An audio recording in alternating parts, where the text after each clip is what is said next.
Welcome to the highlights of the fourth day's play of the Cornhill Test match at Old Trafford, with the West Indies starting the day in a very, very strong position. They were 357 for 6, not out overnight batsman Roger Harper on 61, Malcolm Marshall on 37, and a very gloomy outlook so far as England were concerned, because the West Indies were 222 runs ahead. 2 runs ahead. Well, it was rather an odd morning up here. Not only was the situation for England gloomy, but the weather was as well, and a little bit of rain and bad light hampered the players. Eventually they were off the field at 23 minutes past 2. Didn't get back on until a 4:15. Viv Richards made the declaration shortly before that. Quite wise of him not to declare earlier, because the England batsman undoubtedly would have been given the light by the umpires. The only dismissal of the morning was that of Roger Harper, the West Indian all-rounder. Got a good one from Graham Dilley, good Yorker. It slanted in at him and hit Midland leg or leg stump. He gave that one everything, and Harper was just a little bit late on the stroke and beaten by the in slant as well. Might just have given it an assist off the bottom edge of the bat, the Q end, but it was a good effort and well thought out by Graham Dilley. So the card at the declaration was 384 for 7. Harper out for 74.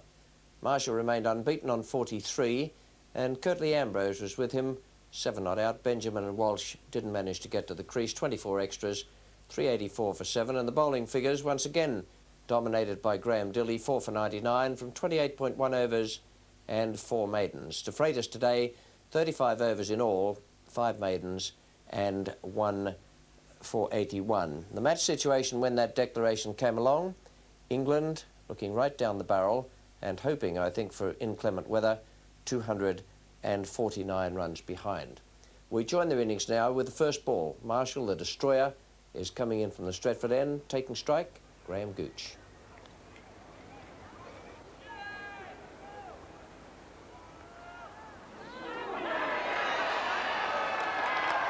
Well, that's extraordinary. Gooch didn't know where that went. It came back at him a long way, just flicked the pad, so the umpire says.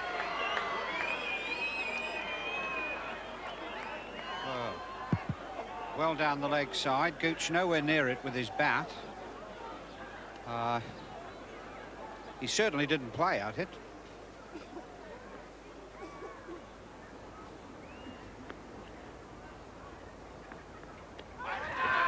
Close. Yes. Gooch is given out OBW by umpire Plews. Marshall has been concentrating on moving the ball back off the seam, and he's been moving it a long, long way. Gooch is gone. A most tentative-looking Graham Gooch out there this afternoon. Out OBW to Marshall for 1. Yes, Graham Gooch not looking very good at all, and rocking forward, but staying where he is, moving back, and right in front there, that would have hit middle and leg.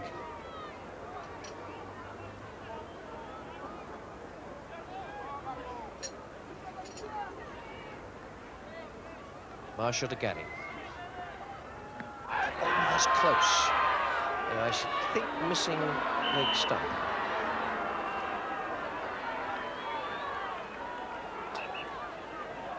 Quite a bit of pace in this delivery. Just moving off the seam, going down the leg side, just beating leg stump. A very good delivery for the first ball.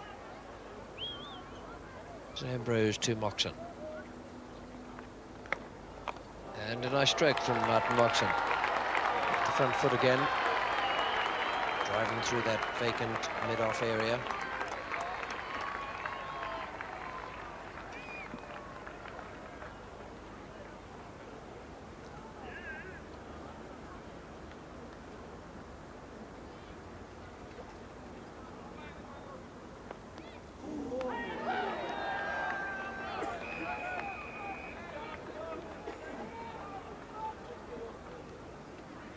A pretty quick delivery there by Ambrose. Banged in pretty short, but that just been a little bit straighter. Could well have got Moxon in trouble there.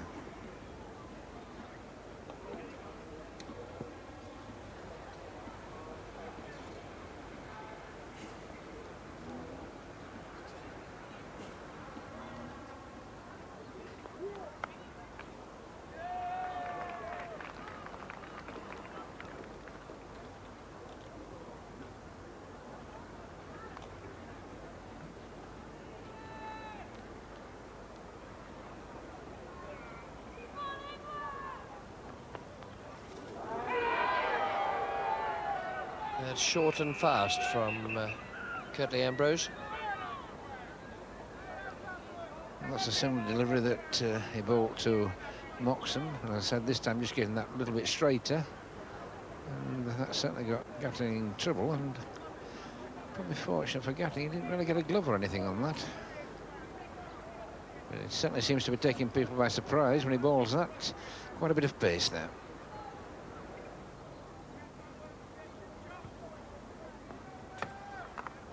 That's good crisp stroke from Gatting. The outfield's very slow from that heavy rain overnight. Courtney was the fielder. 3 to Gatting off the last ball of that over from Ambrose. Takes the score along to 22 for 1.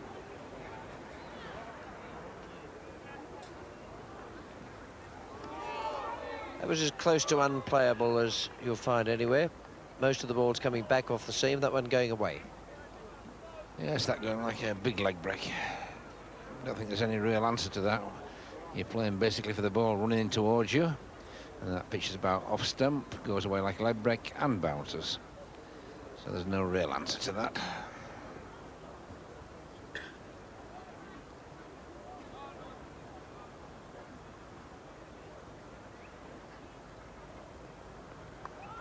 That's out. Beautifully bowled by Marshall again. Another leg cutter. Gatting didn't seem to do anything wrong there, but the ball found the outside edge and flew away with plenty of pace behind it to the man at third slip.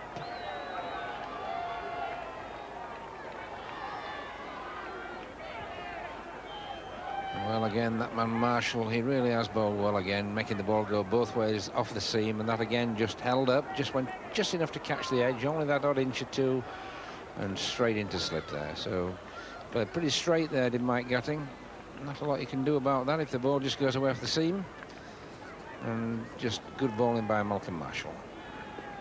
And 50 test catches now for Richie Richardson, with that one to dismiss Mike Gatting. He played quite straight. David. Didn't seem to do anything wrong there. It was a good delivery, though. Plenty of pace and movement away off the seam.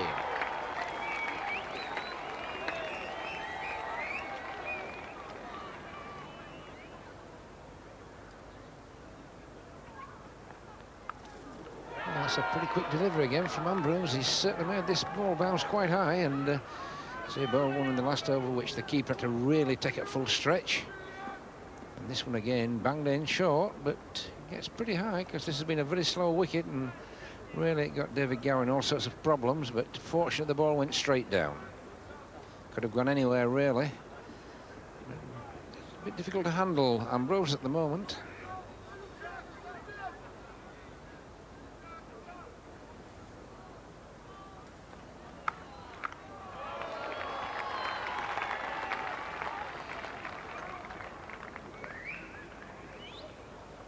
This is the fastest I've seen Curtly Ambrose bowl. In the other games, it looked as though he was bowling within himself, making certain he didn't do anything too wild. There are plenty of runs to play with out there. I suspect Richards will have told him just to steam in and give it everything he's got. But they need our wickets rather than having the runs kept down.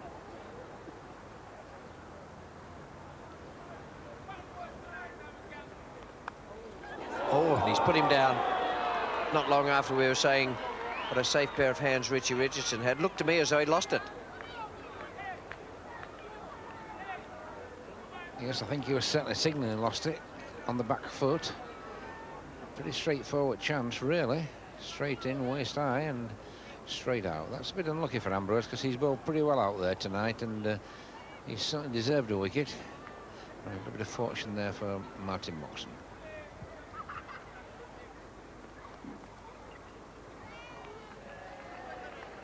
That's a slice of luck for Martin Moxon.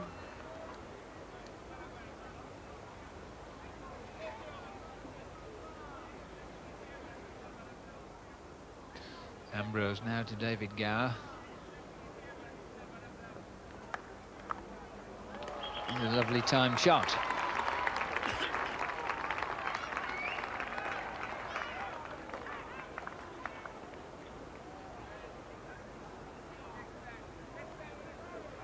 Nice shot this from David Gower. Back foot moving across.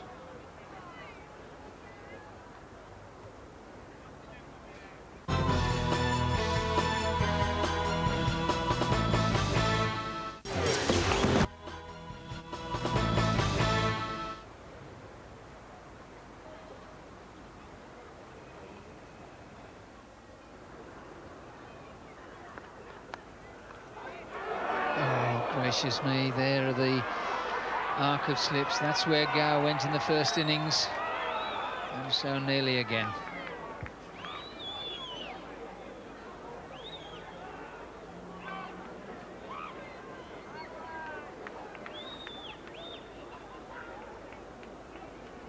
And David Gower getting that outside edge again, straight to Marshall, knocks it up, and down she goes.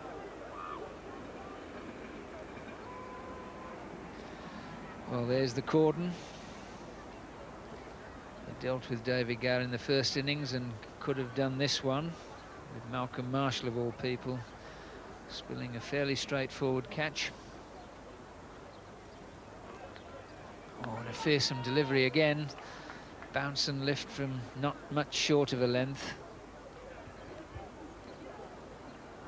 He really has bowled magnificently today, without any luck at all. Look at the height he gets on this.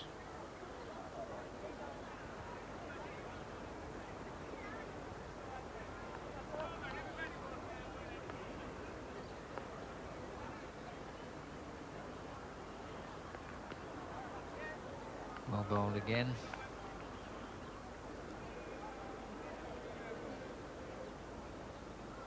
Useful delivery, but once again that back pad pulling away, that front pad, very dangerous.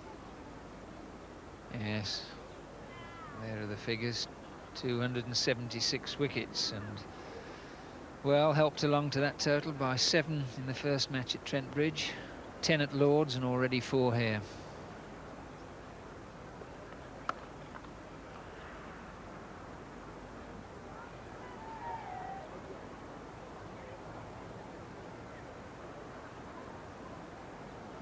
Already 5 wickets in an innings 17 times, and well, he certainly made a cracking start in this innings.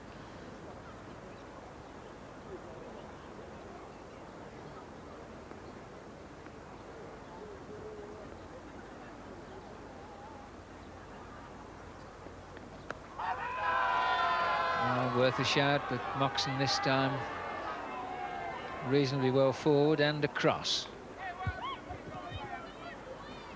Another good delivery. Perhaps fractionally outside the off stump, but certainly worth a shout.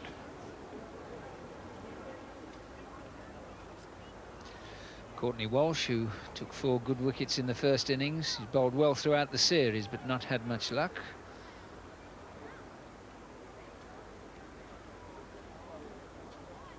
England still 213 adrift.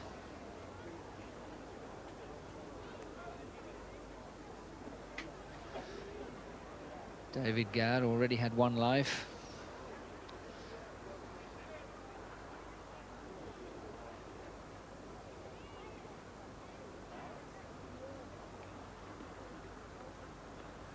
Oh, that's well bowled, because that one just about held up.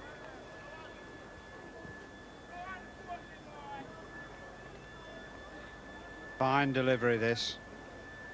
Pitching almost middle and just going, in fact, through the gate. David Gower playing round that one.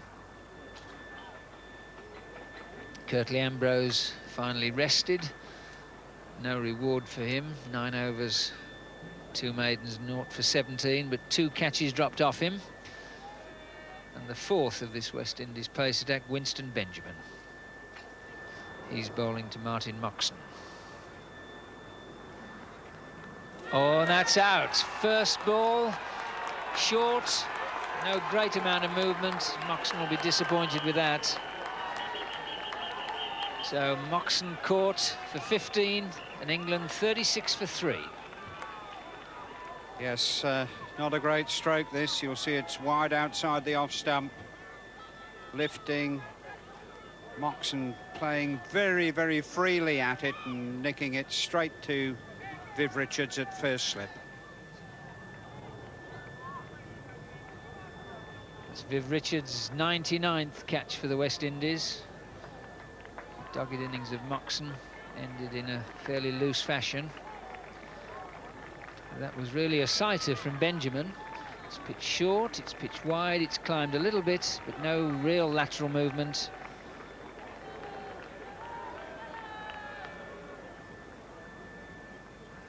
And now that's a serious blow for England's chances of batting out the match.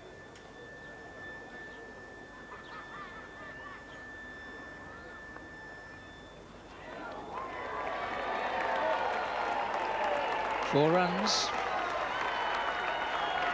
First boundary of the innings to Alan Lamb off his first ball.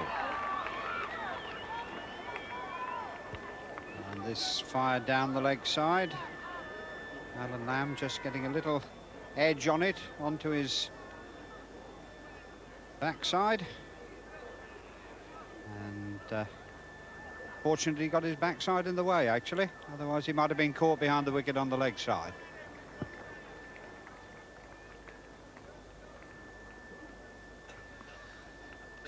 Well, Richards, one record after another is beckoning him.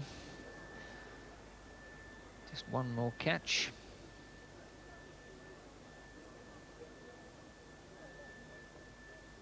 Straight over the top of middle.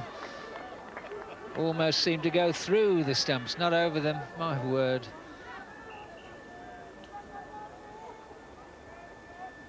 This darting back off the seam. Straight over the top of the middle, nearly cutting Alan Lamb in half. See where Dujon took that. Well, interesting first over of Benjamin. First ball for four, second one nips back and lifts, the third one goes straight over the top of middle.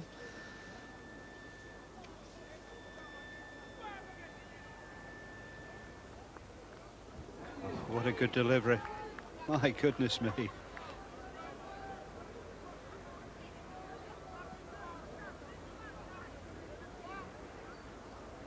Moving away off the pitch, and Alan Lamb really not getting very close to it in the end. A very fine delivery indeed.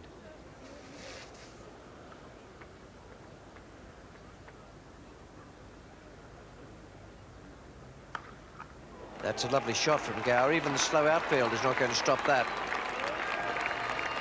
That's a cracking stroke. Takes Gower now on to 14. Total on to 48 for 3.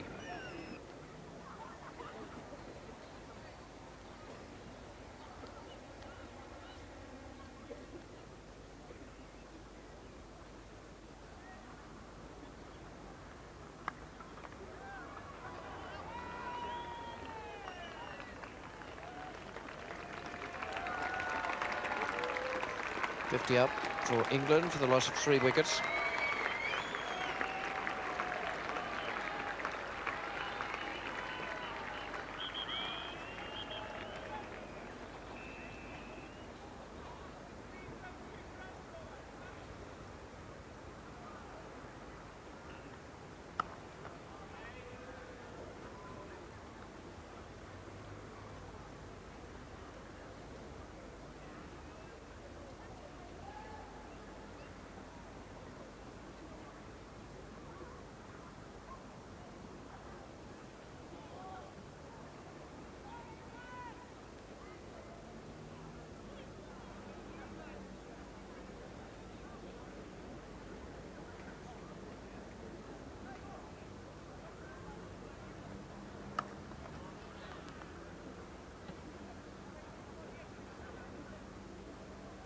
It seems to me David Gower is making a conscious effort to move his feet a long way today. First of all forward and then back, and now he's coming forward again, playing very straight. But it's a while since I've seen him move his feet quite as much as this. And he certainly played some very pleasant strokes out there, even apart from exhibiting some much improved defence. 10 more runs are added to take the total up to 60 for 3, and Gower of those had made 24. Alan Lamb is with him, struggling a little, but he's still there, unbeaten on 6. And the West Indian bowling figures, well, they've worked very hard there. I thought Curtly Ambrose bowled with great fire out there today. 9 overs, 2 maidens, and a little bit of an injustice that he has none for 17 against his name. The 2 wickets taken by Malcolm Marshall, some excellent bowling from him, and so too from Courtney Walsh and Winston Benjamin. Some spin there for Harper and for Hooper. England 189 runs behind and 60 for 3 at the close of the 4th day, so they are in real trouble. David Gower I talked about having looked quite good out there today, and in the course of that innings he went past Sir Leonard Hutton's record in Test match aggregates, but he has a much more responsible job to do tomorrow. He's with Alan Lamb, and they're 2 of the most experienced batsmen in the England side. They face a big task to get through and see England through to the safety of a draw.